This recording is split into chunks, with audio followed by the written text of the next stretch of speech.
Okay, the topic of the electric car is quite complex. Let me start from the end.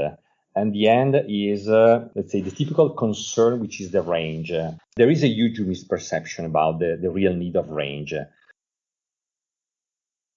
Welcome to CIHT Podcasts. Welcome to the second part of the two-part series looking at future mobility. I'm your host, Justin Ward. Today we're looking at the impact of electrification on future mobility. The full transition to electric vehicles will be one of the most important actions to achieve the UK's net zero target. Transport is now the highest emitting sector of the UK economy, accounting for 22% of total greenhouse gas emissions. Emissions from transport and from passenger vehicles will need to be cut by over 70% to meet the 6th carbon budget, which sets a limit on UK emissions in the mid-2030s in order to stay on track to meeting net zero by 2050. Despite the recent government announcement to phase out sales of new petrol and diesel vehicles by 2030, the UK is currently not on track to switch all new vehicles to fully battery electric by 2030, according to the Committee on Climate Change.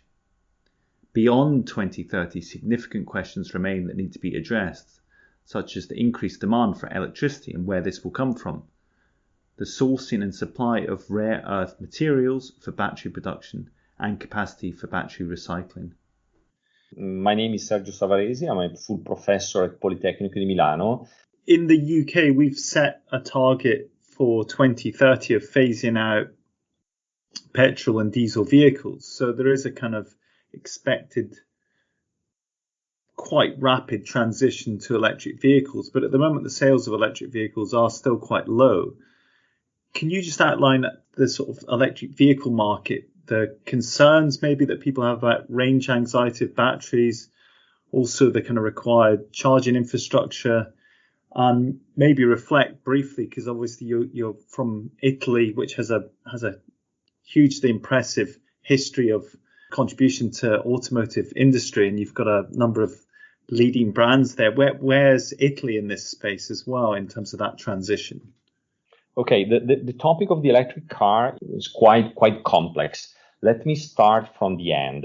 And the end is, let's say, the typical concern, which is the range. There is a huge misperception about the real need of range. We have recently done a deep analysis on a big number of Italian cars using data from telematic boxes. We have analyzed, let's say, more than 1 million trips of Italian cars. So the outcome is somehow surprising. Even though a posteriori you can say, okay, we can imagine that something is like that. So about 50% of Italian cars never, and I say never, during a whole year, make more than 300 kilometers per day. So 300 kilometers is considered a typical expected range of an electric car, autonomy of an electric car. And so if you remove 2 days per year from this, the percentage goes up to 80%, which is an incredibly high number.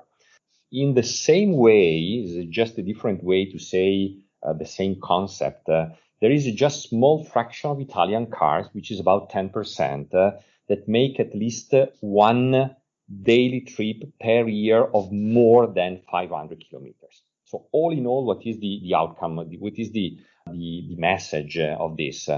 This means that with a range of 300 kilometers, so let's assume an electric car with a range of 300 kilometers, a very large part of the cars can simply recharge at home during the night. So the strong message, strong outcome of this analysis is that there is no real need of a massive investment on public recharging infrastructure, which is something is creating a hot debate in policymakers, especially in Italy. So this is the really big debate. So do we really need a huge investment on recharging public infrastructure or not? So should we invest resources in that direction or not? The feeling we have in Italy today is that we don't really need them. So there is a large share of people that can make this transition quite in a short amount of time without waiting for massive investment on public infrastructure. So this is the situation today. So the market is still underdeveloped in Italy, as in most of the Europe, but I bet there will be a boost in the development of the electric mobility because we don't need public infrastructure. So when people will realize that having electric car is cheaper and you can do it very simply because you don't need 1,000 kilometers of range, I bet that the development will be quite fast. And you mentioned cheaper. The costs of electric vehicles win outright, I think you've said, compared to internal combustion vehicles, but just that in terms of cost. The cost of the electric car is another critical point. So you really mentioned the two critical points of an electric car, so the range and the cost. Indeed, it's quite simple to compare the economics of an electric and a gasoline car or a diesel car, even though we have to be careful because these economics strongly depend on taxes. So the very simple general idea is that electric energy has a much lower cost than fossil fuel. This is the underlying assumption, which is true across Europe, but with the additional overhead of a battery cost. So this is the point. You have to balance the extra cost of the battery and the reduced cost of energy. For instance, if you made the computation, in Italy today, the electric car has an overall cost advantage of 30%. Where is the problem? Why there is no disperception? So the tricky point is that this is true only if we completely use the battery. So we have to bring the battery to the end of life of the battery. And this is a problem. Ironically, is a problem. Let me make an example. So a battery pack usually today can have around 1,500 full recharging cycles. You can recharge it, let's say, 1,500 times. And suppose that you have a car with a range of 200 kilometers. This means that the lifespan of the battery pack is 300,000 kilometers. If you take a car with 400 kilometers range, the lifespan goes up, doubles, and goes up to 600,000 kilometers. And this is a problem. This is a problem because we need to reach such a mileage, big mileage, to benefit of a lower cost of an electric car. And this mileage, big mileage, is not easy to reach, for instance, for a city car, city car is a typical environment for an electric car. This is why you remember when I said that, let's say, the car sharing will boost electric mobility. This is why sharing a car can immediately increase the mileage and can immediately remove this issue, which is an issue of a private car. Okay, in principle, an electric car can be cheaper, and it's easy to prove that it's cheaper, but you have to use it for a huge number of miles.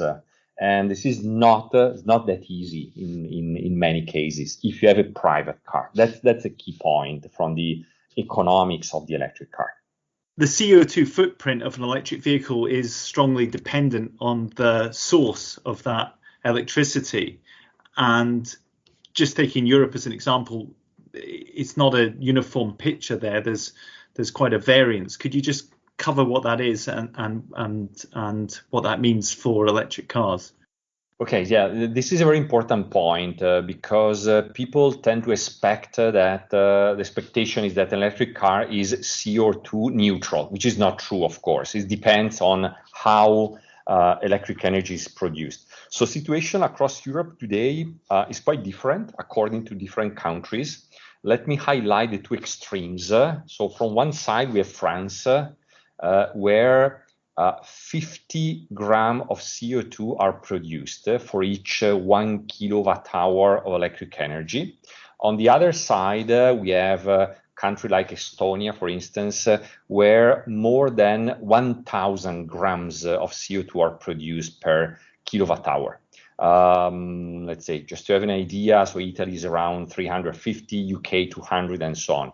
So just to have a comparison, consider that the key point is about 500 grams of CO2 per kilowatt hour. That's the crossover.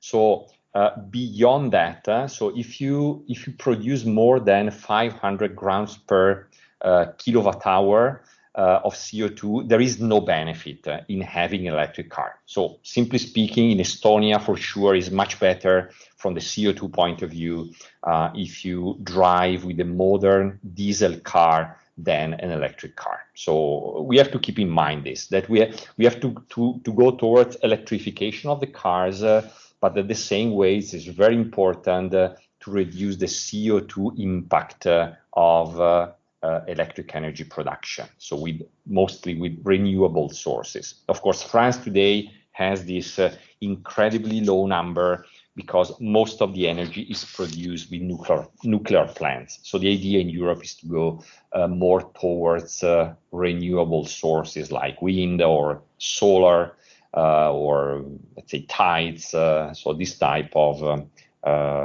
renewable sources of production of electric energy.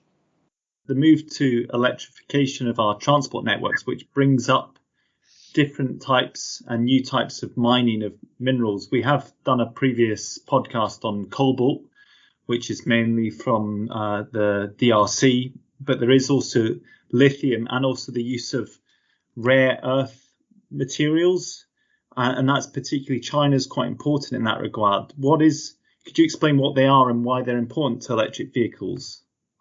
In generally speaking, electric car will require new type of natural resources. So let me give you couple simple examples. We need lithium for the battery packs, and somehow surprisingly, 50% of accessible lithium is in Bolivia. So another very critical mineral resource is rare earth, which are used for the production of the so-called permanent magnets, which is a fundamental part of the electric motors for moving the cars. Well, 95% of rare earth production is in China, which makes China nearly a monopolist on this very critical resource. So I think you can easily understand how these resources can be critical for the economical and political relationships and equilibria across countries. Thank you for listening to that CHT podcast. You might have heard the acronym CASE, Connected, Autonomous, Shared and Electric. Well, that podcast you just listened to covered the electric. If you're interested in the other aspects to it, the connected, autonomous and shared, then I'd urge you to listen to the first part of this podcast that was on the impact of the autonomous car on future mobility.